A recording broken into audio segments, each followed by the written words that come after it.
Hello again. When watching this particular video, I want you to focus particularly on the three aspects. First, you will notice that this particular task has a lot of information that you are giving to the patient, and it is very common for us as a healthcare professional to use the day to day medical terminology that is so common for us, but patients may not be aware of that. Particularly watch this video for how I'm trying to simplify these terms for the patient. Second thing is explaining the procedure of gastroscopy. So, whenever you are explaining a procedure, it is important that your explanation is clear. The patient should be able to visualize the whole thing. So, notice how I'm chunking the explanation. I'm using the signposting sentences and expressions to make the explanation clearer. And third is how I'm trying to reassure the patient about the possible diagnosis. So please make sure that as you watch this video, you are paying attention to these three aspects. Morning, Shani. Good morning. So I can see that you are here to discuss the test results. Am I right? Yeah, that's right. Okay. So before we go on to discuss the findings, I'd like to ask some questions to see how have you been. Is that okay? Yeah, that's fine. Okay. So how have you been since we last met? Well, Dr. Priya, nothing much has changed as such. Okay. And how about the pain? How much pain do you have? I do have a good amount of pain. Okay. And on the scale of 0 to 10, where 0 is mild and 10 is the worst pain you have ever had, how would you rate your pain? Well, I would rate it around 8. It's quite severe. Yeah. Okay. So now let us start discussing the test results. So the X-ray we have done, show I'm afraid that you have an ulcer on the lower part of your stomach.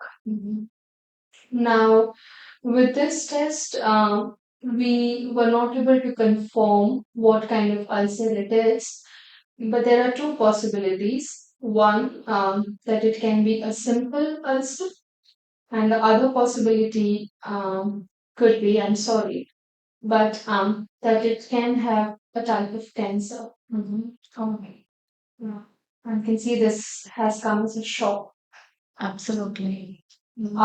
But at this stage, try not to worry too much about this because we are not sure as yet what might have caused this.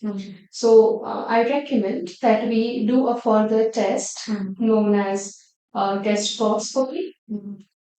This test will, allow us to determine exactly what has caused this ulcer. I know this is quite shocking and you were not expecting this at all. So let me know what do you feel about. What do I say? This is even more worrying now.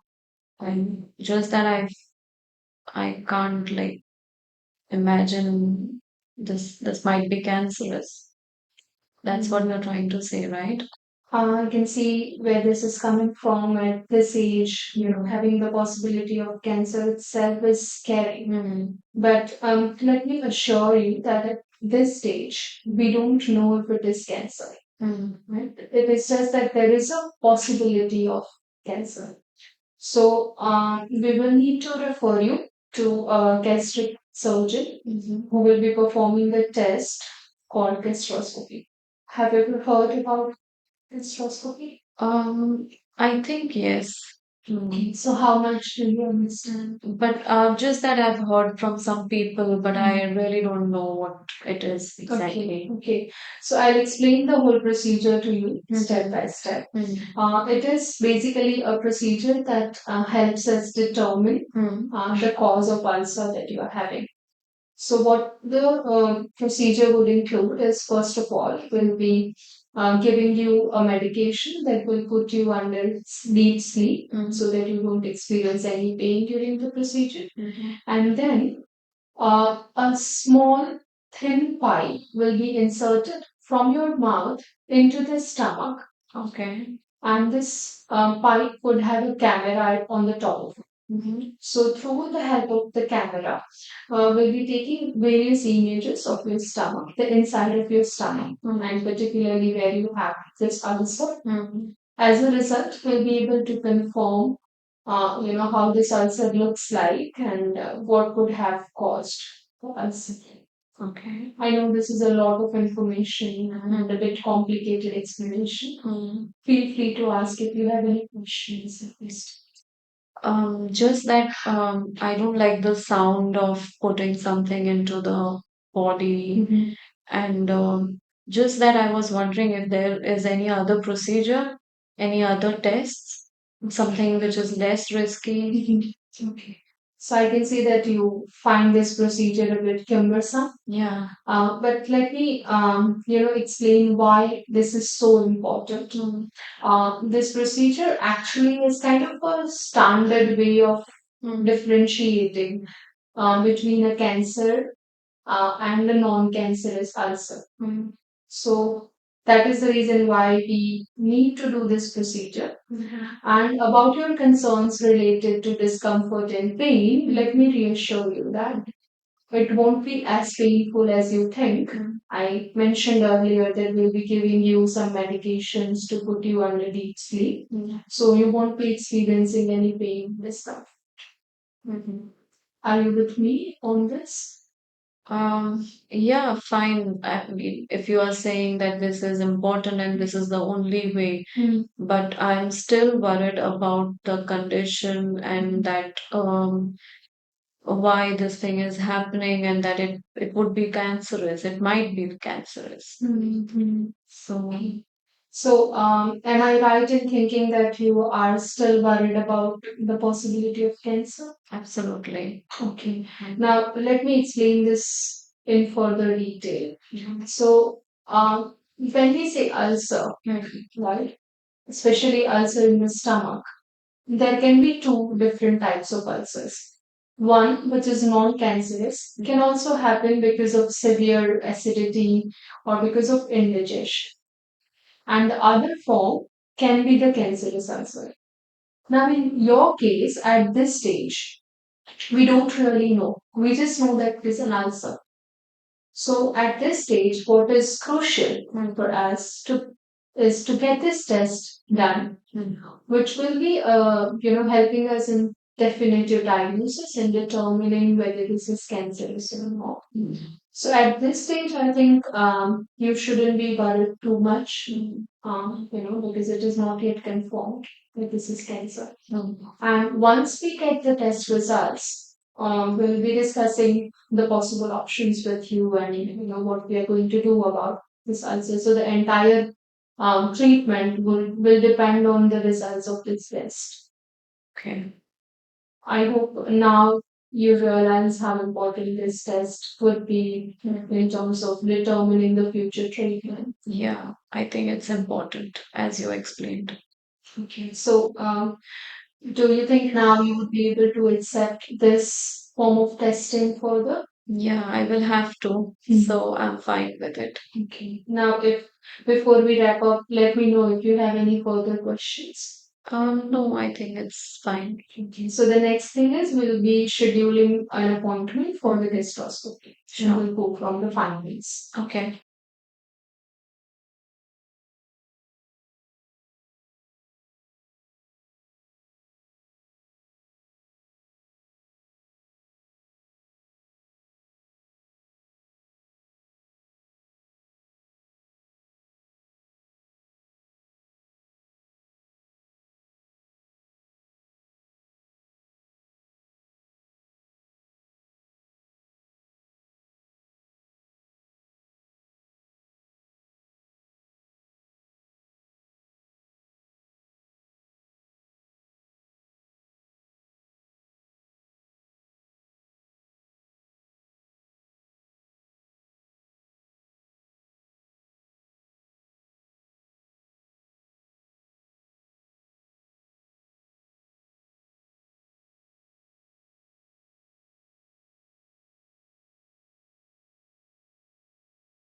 So, Shivani, tell me what has brought you in today.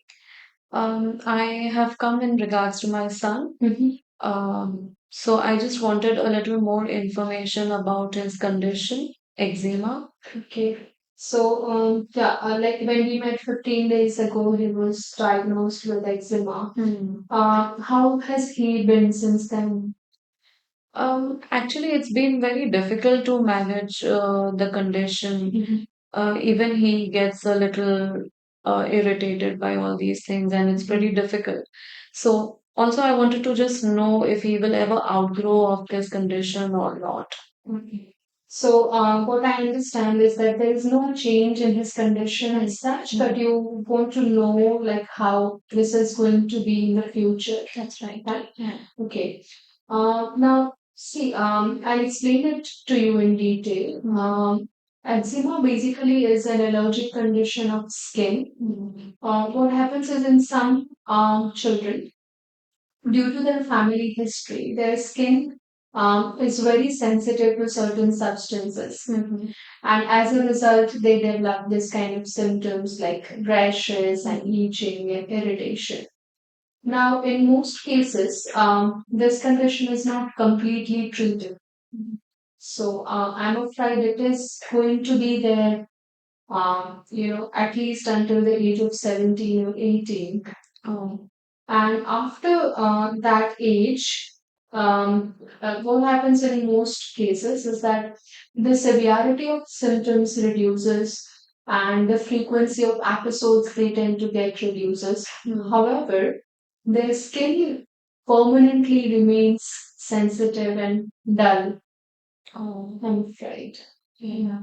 So, this is something he will have to take care of for the rest of his life. Oh. So let me know, like, what do you feel about this, and if you have any questions about this. Yeah, actually, I read certain information online, and what it mentions is that this could be related to food allergies. So I wanted to know if it is true. Yeah, you are right. There is a possibility that certain ingredients in food can cause this kind of allergies, and it can be a reason behind having a moderate to severe form of eczema. But the recent research suggests that if we tend to restrict food at this age because he's just 8, it can have a significant impact on his growth and development. Okay. So I highly recommend that you should not stop giving food to him or a specific food to him without dietitian's consultation, because we will really need to balance between making sure that he gets enough nutrients and that he doesn't get very frequent allergies. Okay. So I'd like to ask some questions just because you asked about food. So just to know if food is the possible reason. Have you noticed him having a severe allergy on his skin after a specific kind of food? No, as such, he doesn't seem to have any sort of allergic reactions. Okay. And is there anyone in your family who has any types of allergies? No one, not that I know of. Okay. So at this stage, I think we are still not sure what could be causing allergy to him. But let me know if you have any further questions or concerns. Yeah, I was wondering if there are any kind of tests that can be done to determine if he has any allergy, just to be sure of this. Okay.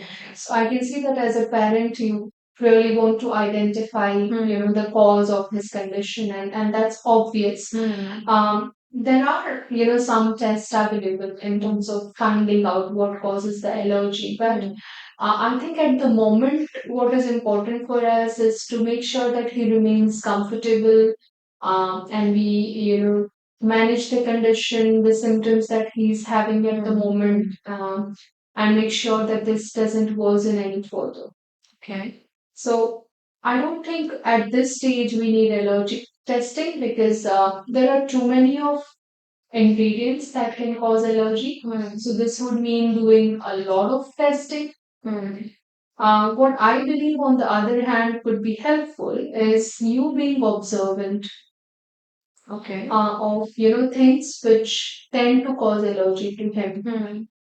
So I know it can be challenging for you, but then it would be really helpful if you keep an eye on, the types of foods and chemicals which tend to create this allergy for him, and make a list of those things, so that we are able to, decide that, okay, these are the things he is allergic to. Okay. So these allergens can be possibly Hmm. the chemicals in the soaps.